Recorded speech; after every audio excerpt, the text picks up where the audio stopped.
Welcome to Conquering the Egg, Session 4 of Basic Training. My name is El Simone, and for the next 10 minutes, I'll be your cooking coach.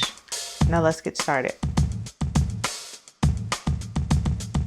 So you only need a few simple tools to fry eggs. So let me show you what you need to get started. You need a 12 or 14-inch nonstick skillet with a lid.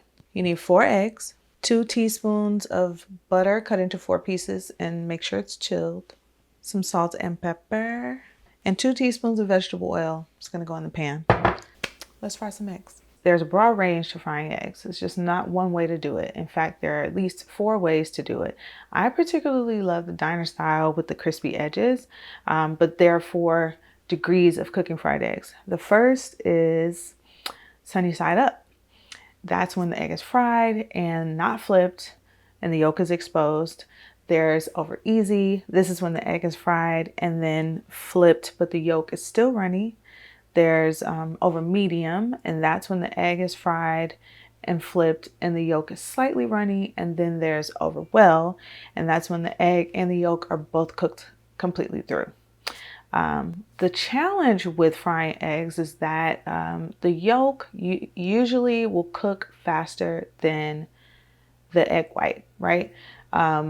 And that means that the egg white will start to solidify at 180 degrees, while the yolk solidifies at about 158 degrees. So there's a huge variance there. So what we're challenged to do is to cook the egg just so that the yolk is the level that we want, which might be sunny side up, over easy, over medium, over well, and to make sure that it doesn't cook faster than the white. So we tried the low and slow method, which seems to make sense, but it did not result in the crispy edge egg white that I love. So the other method we tried was high and fast. And needless to say, it was like a race against time. It was like a mad scramble to make sure that the yolk didn't cook faster than the white. And while I was able to achieve it, I can only cook 1 egg at a time. And like, I'm trying to cook breakfast for everybody, and I don't want to spend the whole time cooking eggs. So all in all, we found that the combination of like perfect timing and the perfect tools are really the key to success with frying an egg. And once you fry eggs at home properly, you want to enjoy them on almost anything. But today I'm going to have my favorite diner style breakfast with crispy edged eggs, some toast, and maybe some bacon. I don't know. We'll see. First, I'm going to heat the 2 teaspoons of oil in my 12.5-inch nonstick skillet on low heat for 5 minutes. While the oil is heating, I'm going to crack 2 eggs in 2 bowls. Now I'm going to season the eggs with a little salt and pepper right in the bowl.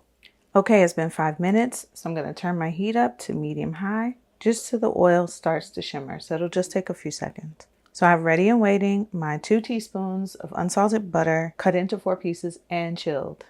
All right, that's a go. So I'm going to swirl the butter around the pan until it's melted and make sure it's evenly coated. And now that it's melted, I'm going to quickly add my eggs to the pan. So I'm going to add 2 eggs to one side of the pan and 2 eggs to the other side of the pan. So we have time, temperature, and tools on our side. I'm going to cover this and I'm going to let these eggs cook for 1 minute, and I'm going to set my timer. So it's been 1 minute, so I'm going to turn these off and take them off of the heat and let them stand covered for 15 to 45 seconds for a runny yolk. And that's when the white around the edge of your yolk is barely opaque. I like mine a little soft but set yolks, and so I'm going to let it sit for 45 to 60 seconds. But if you like maybe a medium set yolk, you can let it go for 2 minutes. All right, it's been 60 seconds. Voila. What we have here are perfectly fried eggs, nice crispy diner style edges like I like them. And there you have it. Perfect fried egg that you can enjoy with toast and bacon for breakfast like me, or on your burger for dinner.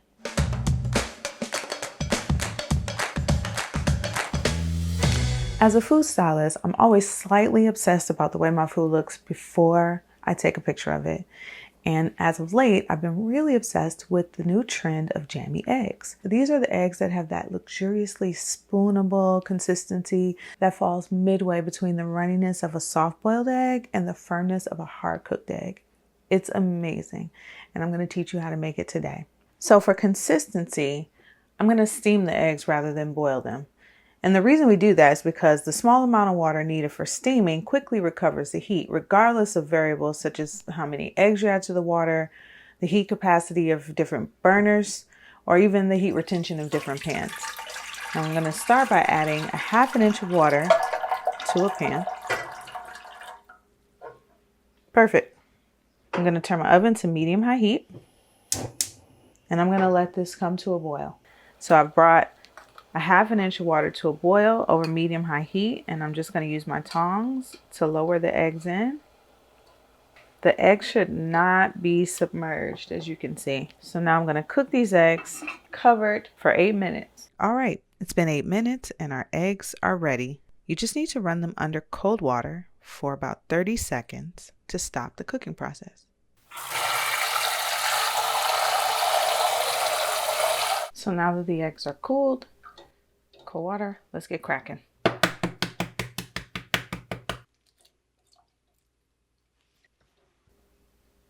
Let's cut it open. Beautiful, luxurious jammy egg. It looks gorgeous. I have my ramen here. I'm just gonna drop that in. I'm gonna have both, because why not?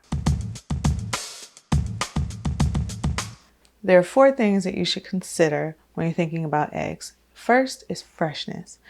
Every carton of eggs has a packed date and a sell-by date. The packed date is the date that the eggs were laid and graded, which should be at least 1 week from being laid. Legally can be up to 30 days. You can find that packed date right below the sell-by date, and it runs consecutively from 001 to January 1st to 365 for December 31st. This egg pack says 112. The second thing to consider is the color of the eggs. The run-of-the-mill Leghorn chicken will lay white eggs. Brown feather chickens, such as the Rhode Island Reds, produce cafe au lait colored eggs. We found that there's actually no difference between egg flavor and egg color. So get whatever eggs you like. I prefer brown eggs. I just think they're pretty.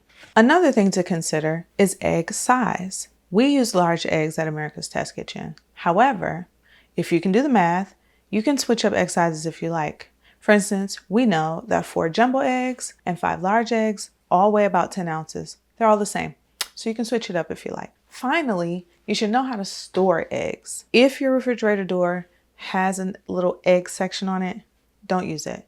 It's best to keep your eggs in the cart. The cart can keep the eggs at 40 degrees, which is pretty ideal for egg storage. Using the storage in the door of your refrigerator can take the egg temperature up to 45 degrees, and you don't need that. Also, keeping it in the carton is really helpful because when you take the eggs out of the carton, they absorb the flavor, the taste of everything that's in your refrigerator. And you want your eggs to taste like eggs.